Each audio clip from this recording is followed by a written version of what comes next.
Coming at you live from the Pizza Ranch. Got Mr. Snessy, Mr. Jesse, fresh off his top 4. Yep, 3rd place, baby. 3rd place, and just so it's clear, at the where were you playing? The St. Peter's Regional.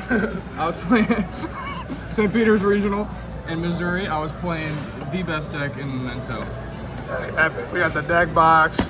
We got this. All right. We got the Pizza Ranch. We got the boys. Yeah. All right. Yep. And I'll do some shout outs right now. First off, I want to shout out my beautiful girlfriend. Next, I want to shout out the fucking boys of the round table. And then finally, before I'll do later shout outs in the deck profile, but I want to shout out OTK Khaled. He's a European player that's really, really good at this deck, and I learned some combos from him and a lot of the interactions. He helped with a lot of stuff. I had like 1 coaching session with him, and it went really well. So I highly recommend to go check out his channel. Now we can go straight into the deck. All right, Memento. Yeah, Memento. Yeah. Show me the way. All right, I'm playing 3 Anguish, which is the best normal summon. Plays in the boards better than Darkblade, so we play 3 of her. Followed up by 3 Horse. Horse is, I like to say, a Foolish Burial on crack. These are our best starters. Horse is really good because it allows you to set up a Caesar, or if you want to, before to play around in. I didn't really do that. I was always greedy and used the line that got me like a lot of value. 2 Goblin. Played the Goblin spells, so I played 2. It's also like this. It's like the 3rd best starter. 1 Darkblade. He gets the most value when you're later down in your combo than rather being a starter. He's probably the best starter in like Blue Eyes. I played like 1 Blue Eyes, but I never saw like Blue Eyes cards, so he just got cooked. He played well though for what he had. So we got the Darkblade, and then all the shitters. I got 1 Mace, 1 Gaddock, 1 Sleepy, 1 Nihal, 1 Trihorn or Horn Dragon, and then the big bad motherfucker, the Combined Creation. I saw Gaddock. This is the card that you want to see the absolute least, but I saw it the absolute most. It's probably the highest card I saw the most today out of the Memento engine, in all honesty, which is actually crazy that I still got 3rd. I must just be goated. I don't fucking know. Must be. They were trying to challenge you. Yeah. You Gaddock every hand. I forgot to shout out Brady for the CRs, but the CR Darkblade, the CR Anguishes, they got me there in the CR Mickland. Mickland's field spell is like subtly broken, like nobody like realizes how much value this card gets you. So during the end phase, so it always lets you float off of any monster that gets destroyed by battle or card effect. So like if they pop your Engraver, you can reborn like whatever Memento monster. But also the end phase effect sets your spells and traps, and that effect is like super duper strong because the end goal is just to get to your Bone Party for Combined Creation. Like if you have these 2 with like a Sleepy or Horn Dragon, like in your hand or grave, it doesn't really fucking matter because he summons from both. Then that's your full end board essentially. And you have like 5 disruptions off of that, I believe. Something like that. 4 to 5, I can't remember. Whatever. 2 fusion, it can search itself. So, and you also have so much recyclability, and since I'm playing the Fiendsmith engine, a bit of spoilers, but playing the Fiendsmith engine, you don't need the 3rd one as much, and you don't have the same amount of names that you would in a purish build. There are quite a few times where I didn't open a starter, but I did open 2 Memento names plus fusion, which is like a really strong start because followed up with like any quick play, like Bone Party, the best card in the deck. It's an interruption. Yeah, she's kind of nice, dude. I'll tell you what, the party be partying for sure. This card is follow up extender. It's your interruption, your extender, a starter. Like this card is just nuts. Most of the time, this is the card you should be stopping if you can, or just stop the deck early because like they can usually play through your hand traps if you only have them and you're saving them for later anyway. 3 of the Goblin quick play. This card's really clutch. It helps you get to your Memento engine when you don't have your Memento engine. So like there was a game, shout out Cookie, I had just my Lacrima and my Engraver. So 3 Engraver, 1 Lacrima, and then the Lurie and the Tract.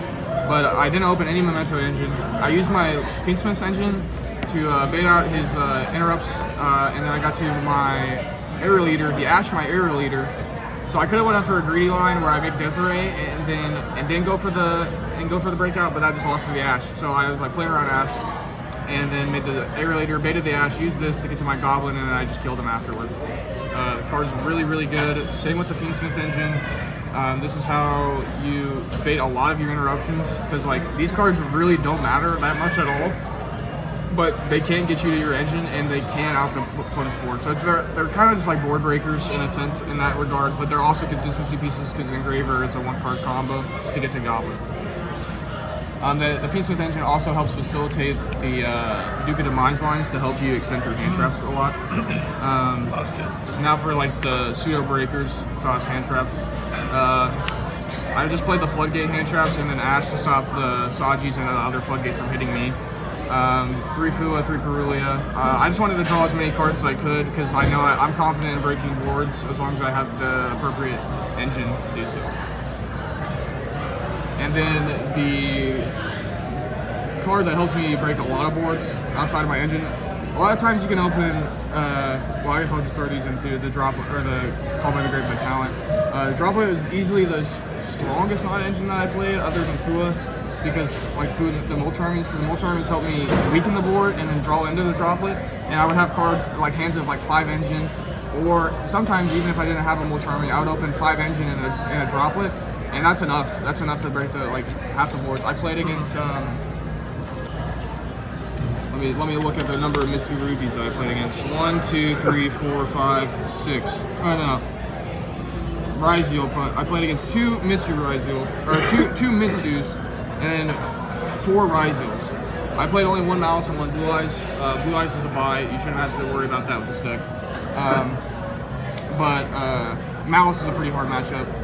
So Droplet helps with that, and so does Ash, and so does the Mulch Armies. Those are probably the best non-engine you can main deck that's versatile enough while also being really good into Malice and helping you increase your win percentage. Yeah. Go extra? Yeah, we're doing extra next. Shout out my girlfriend token. I love this. And then my Yugioh. The best fusions in the game. 1 twin, 2 creation. I dumped this off of himself maybe once today, and I was playing into a board. This card is just insane. I mean, it's essentially a painful choice because like the value you get off of it is just crazy. Then the Aerial Eater, Necroquip. These are like the standard cards to like do your basic Fiendsmith combo like Caesar, and then this just gets you into your Goblin, and then with Cross Shape you get your Goblin back out to the play. The spicier fusion targets are the Berfament and the Duke of Demise. You use the Berfament to dump the Engraver, so you get the extra Engraver for the combo, so you can end on Caesar plus the Desiree, but also it can revive the Creation King that you summon off the... you summon the Creation King off of any fusion method, and then use it to search the field spell, so it banishes itself already. So then you can use this to summon it back on your opponent's turn since it's an evolution. Powerful, powerful. And then this card, like if they hand trap your horse, and you like if you normal summon Anduich and they hand trap your horse, if you have like any other Memento name, or like pretty much any other card, like you just need a way to get that another Memento on board.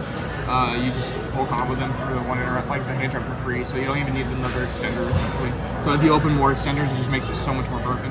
The last fusion is Desiree. This card is really strong in the Fiendsmith engine. Yep. Played Caesar. Seen that before. A lot of times I would like, there would be like really weak boards, or not necessarily boards, but like playing into boards, or hand traps even. Like just turning my 2 monsters in the fucking moon into Caesar is just like, was enough sometimes. Just to simplify the game states, it's just so strong. The Fiendsmith package, Requiem, Moon, Sequence, Agnum Day.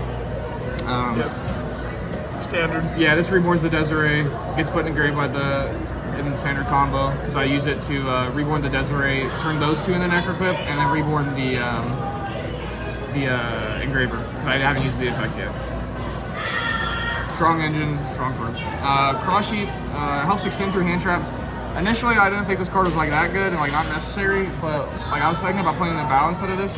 But the scenarios where this comes up is like, it's kind of similar to Typhon, where you don't think you need it until you need it. And there's like so many scenarios that like come up in like actually playing the game where like this card like just facilitates you so much extension. It's kind of crazy. Also, it's a beast, so it can be used for a material for the Berthament, which is important sometimes. Super spicy card, I guess. Proxy F. This card's actually nuts. It's an extender that also sets up gives you an extra fusion. There's a few times where I used it to actually summon my Twin Dragon or my creation, because like it doesn't specify the fusion that you need, but it does come up sometimes where you get hand trapped. Like in the Duke lines, this comes up where you use the proxy to summon the twin because that's your only way to fuse, and it's really strong in that regard. That's all 15? Yeah, that is all 15. All right. On the side. Yeah, the side deck. How do you feel about your side today? My side deck is actually kind of nice. I actually didn't see it a whole lot. I didn't see any of my side deck until like the last 2 rounds actually, because I played against so much Mitsu Raizo. Which is the buy, right? Yeah, for this deck, yeah, pretty much. It's like the matchup is so in your favor because all their interruptions are distractions and they target a lot, and you have so many ways to dodge it, or you benefit off of the destruction. So it just puts them in very awkward scenarios, so they can't really plus off you. True. And like the Amino discarding thing, like there's ways that I just like added the Lurie, or like I plus off them, making me discard off the Amino. So my worst matchup is Malice, so I try to put in a decent amount, but not too much because my main deck is already like super good, and I also need extra deck or side deck space for other cards. But so the 2 Chaos Hunter is the reason for that. 3 Lancia because it's the better one.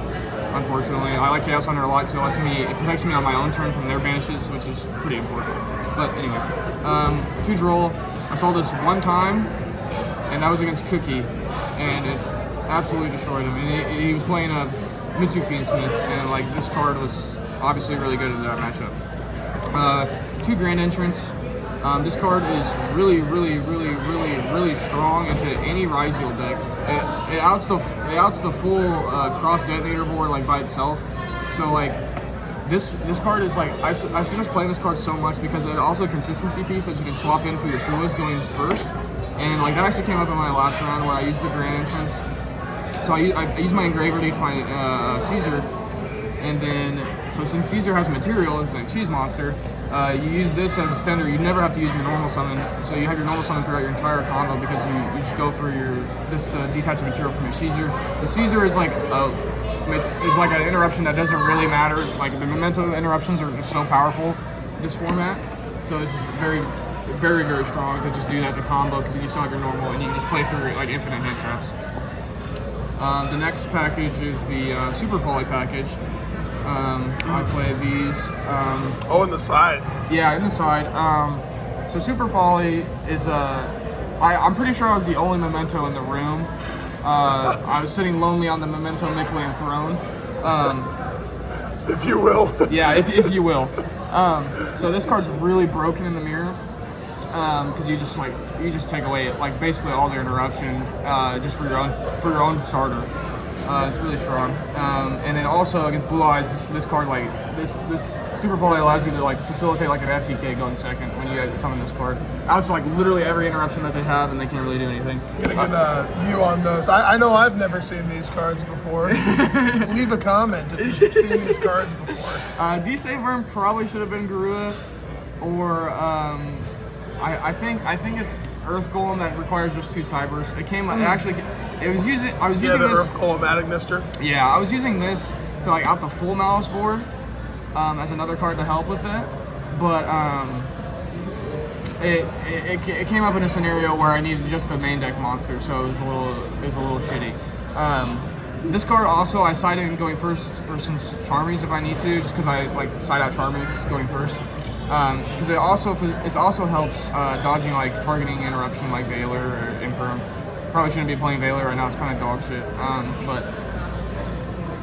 But like if you have your 2 Memento names, like say if people are waiting for your horse, they shouldn't. But you normal the witch, and you get to the horse. They try to Imperm the horse or something. You just chain the Super Poly, fuse for the Twin Dragon, resolve your horse, and then you just go on. You go on having a good day. And then the final card, Red Resonator. The time card. Yeah, I got absolutely smoked a few times in time, like the past events, and I just got tired of it. So I was like, I'm not dealing with slow players. I'm gonna make sure they get punished if they slow play me. But most of my matches were done before time, so I only had to use it twice. And the 2 times that I did do it was just because we had good games. I didn't get slow played, so I'm really thankful for that. Yeah, I thought it was a good day overall. Yep. All right. Well, any other shout outs you want to make? Anything else from the ranch? Shout out Adam, he helped me a lot with the deck. I shouted out Brady already. Shout out Daryl for being the emotional support. And the Geekery. The best locals in Kansas. Yeah, shout out Geek. Please support the Geekery if you can. Sweet. Thank you.